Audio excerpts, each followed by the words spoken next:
momentum, you won't want to trade it. So take advantage of it, it's completely free. And with that said and done, I'll see you in the next video. You need to watch this video if you want to stop losing trades pointlessly. I'm going to teach you about closures, why they're important, and how you can actually use them to validate trades, avoid losses, and make big wins. So let's not waste any time, we'll get straight into it now. So first things first, what is a closure? Well, if we're looking at a 1 hour chart here, let's imagine these candles are hourly candles. That means every hour that passes, a candle will form. And at the end of the hour and the start of the new hour, the candle will close. So for example, this would be our closure. This would take place at the start of a new hour. This would be the open price of the next candle. At the end of that hour, once again, we get a closure, and this continues. We get a closure and open at the start of each hour. So a candle closure is just where the candle is when the new candle opens. In this instance, the closure is here. The closure is then there, and then all the way up there. Okay? Now the reason we need to wait for these closures is because until a candle closes, it can reverse on itself. Now if we take a look at this instance, we're in an uptrend in this example. The market's uptrending, we formed a high, the market then came down, formed a higher low. Now the market's pushing up to form this potential higher high.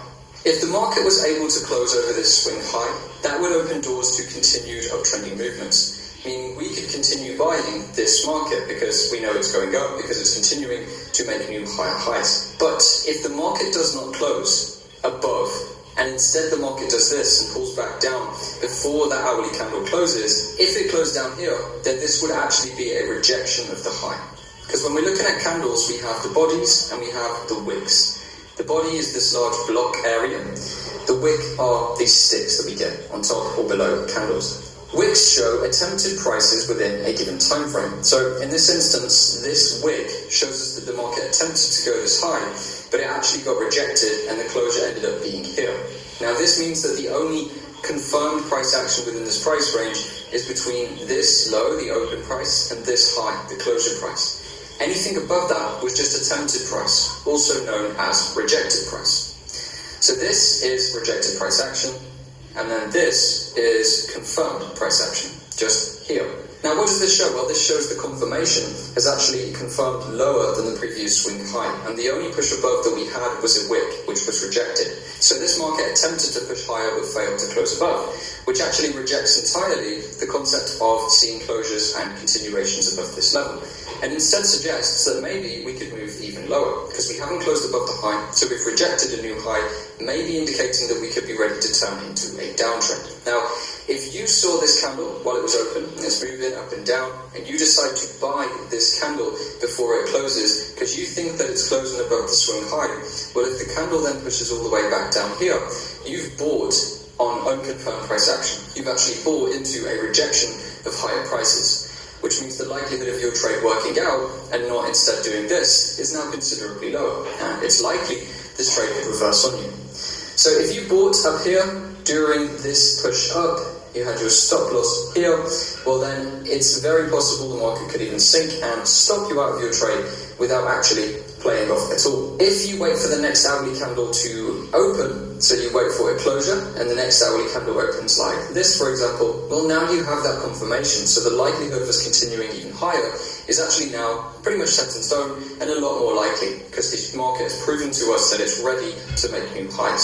So that's why we need to wait for closures, because if we don't get a closure and instead we get a wick, well then it's likely that the market will flip on us, or at least the probability of the market flipping on us is a lot stronger than it would have previously been, which means you can get caught up buying against movements like this that could instead actually lead us into a new downtrend.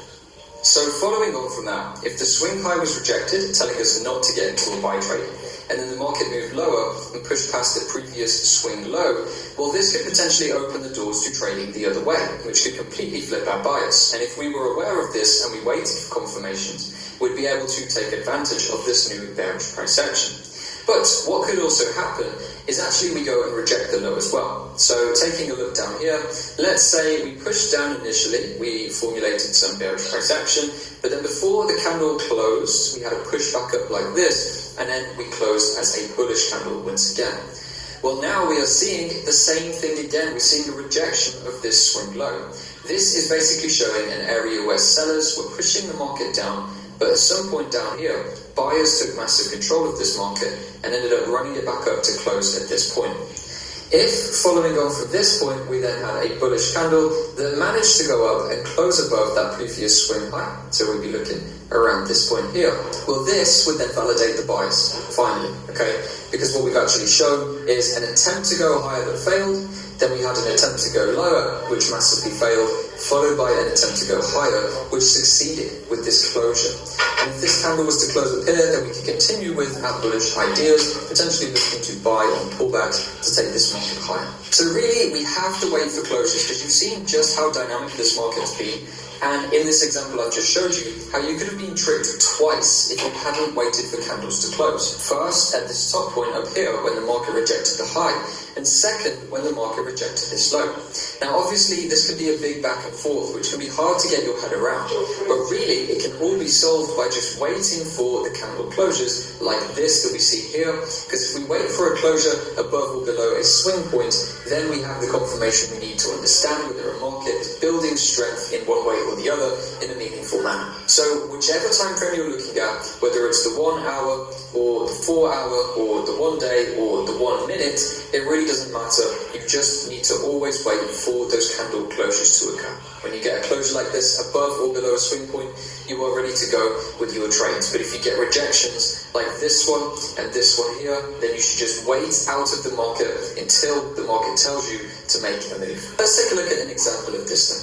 This is a market that we've started to see pushing up in some bullish price action. Okay, we're getting some higher highs and higher lows forming from an internal structure perspective. Now, if we zoom out, we can see that overall, this is a downtrending market, right? So the larger picture is bearish, and then this smaller picture is bullish, where we're currently getting these higher highs and higher lows. Now, we can see what we've got here is pretty much a little swing high. So what we could expect to see would be if the market was able to close above this high, that could potentially lead us into some new uptrending moves, right? So from supply and demand perspective, let's say we wanted to look at possibly buying from this area if the market is able to close above the high that it is currently trading at.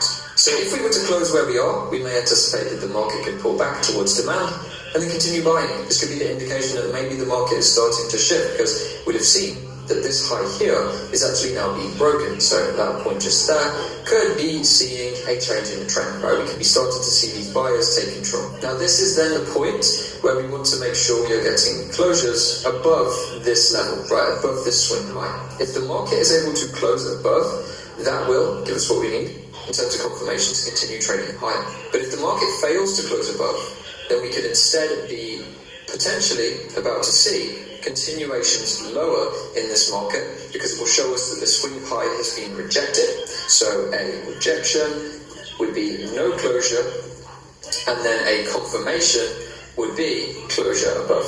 This would leave us with two scenarios. Well, the first scenario would be if we get the rejection, we would start instead looking for a sell. So a rejection would potentially open doors to sells. If the market is able to close and give us the confirmation, that would give us what we need in order to focus on a buy, right? So confirmation above, meaning if we just ended the hour exactly where we are now, that would be confirmation for us to buy this market. If we reject and we close beneath, well then that would be a rejection. That's not a confirmation, that's not a closure. The closures fail, and we've actually just seen rejected price action up there, which means instead we could look for a sell. Okay, so let's take a look at how this plays out then. If we allow this candle to close and the next one to open, we see that we've actually closed with a rejection here, right? So we got that rejection scenario that we're talking about. This is the point where the candle closed and a new one opened. The next candle has been slightly bullish so far with some rejections, but nothing is really locked in just yet. We need to see how this market is going to move. Now here we've seen a little push down in the market, so we're starting to see a kind of rejection that we might want to see. And now we've seen a little push under the previous structural low. Now that we've started to see this market closing a little bit lower, we could potentially be opening the doors here to take those shorts that we wanted to see. Now obviously we're looking to see if there's going to be significant rejection again, because remember, if we saw significant rejections, we could actually just see the market go and close back above this high and continue, which is why we always want to make sure we're looking at the closures. Now, because this area failed to close, we can pretty much eliminate that D'Amato, and instead, realistically, targets-wise, we would be looking at taking this market back down towards some previous swing lows, right? We've seen a failure to trade higher, which means, therefore, we could potentially see opportunity to trade lower, okay? So watching this market, we've seen some closures beneath. Just here, we saw a closure under this level initially. We've then seen the market push down. We'd now be looking to see if we can, again, close beneath that level. And as we have here, we would now be looking at opportunities to sell this market if we were able to pull back. So, for example, the setup we could look at would be something like this. We could sell there, we could have stops above the zone, and targets-wise, we could trade this down into one of those areas of supply, right? So allowing this market to play out, you see there, we got the pullback, tap into supply, now the market's pushing down, tackling those swing lows. So that's a good thing, that's what we want to see. Now we've seen as well, there has been a closure under this first level, and now that we've approached this second level, what do we get? We got a closure. So let's just zoom in on that real quick.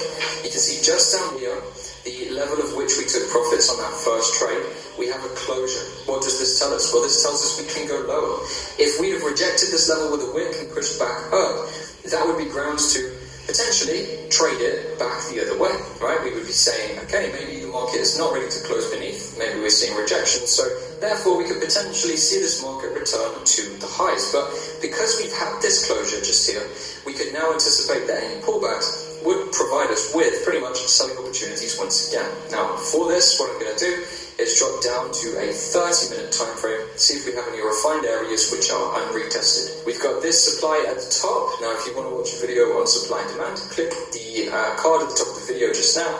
I'll also put a link in the description. But at this point, we have supply zone, which could potentially be traded into. We have closures telling us this market is going lower. The reason I would use this for entry is due to something called imbalance. Again, there will be a lesson in the description. And because we have the closures, we're now looking for continued downside. So if the market's able to pull back, we could look for a sell. This sell could continue down. For this trade, let's just keep it simple and look at this open demand zone below. So our trade would look something a little bit like this. That would be the position that we could look to take, and that would provide us with opportunity to trade this market lower now that we've had closures. So let's see how this goes. If we run it through, we got closure, second closure, which is good. We have a wick here, but the market did already close beneath, so that is a good sign. It's pretty much what we want to see to confirm the downside. If we have closure, then wick, don't worry about that wick too much because the closures have already happened, right? Then we traded back to supply. We hit the supply zone. We got triggered into the position at this point here. As of right now, the trade is still going. We haven't swept this high, which is where our stop loss would be. And then you can see that the market has made a big drive to the downside to fill that target, continuing the downside price action as confirmed by the candle closures we got here. We have the closures initially under this level, opening the doors to shorts. Then we have the closures underneath this level, opening the doors to continued shorts once the market pulled back. I want to bring attention, however, to this area here, because here on the 30-minute we can see the market did actually close, right? This level here was closed above on the 30-minute. So although the hourly rejected, couldn't we get tricked into the market from here? Well, what I want to talk about is time frame relevance. Now, you remember we set this trade up, we did our initial setup analysis on the 1 hour time frame, right? So the hourly was the initial time frame. Now we are operating on the 30-minute time frame, following on from what we saw on the hourly. We're using that 30-minute, if you remember, simply to get the more refined supply zones or areas to get into trades from, such as what we've covered here. But the setup premise was built on the hourly. So let's go to the hourly. You'll see the swing high that we initially looked at didn't close above, right? We had rejections up there, bringing the market back down and truly opening those doors to that continued downside that we've seen. The hourly being the most important time frame because this is where our setup came from. Take a look down here where we saw those closures previously. These still occurred. These were confirmed on the 1 hour time frame, which is our setup premise time frame, our main time frame. As well as this closure here that we saw underneath this structure, this is also clear and visible on the hourly. There is no rejection. So when I talk about time frame relevance, I just say when you find a setup, use that time frame to confirm that setup, right? This hourly setup was idea to buy if we closed above, sell if we closed below. So we want to make sure that we're looking at hourly closures or rejections. This here again was an hourly premise setup. It was a potential buy.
Today I'm going to show you my talent.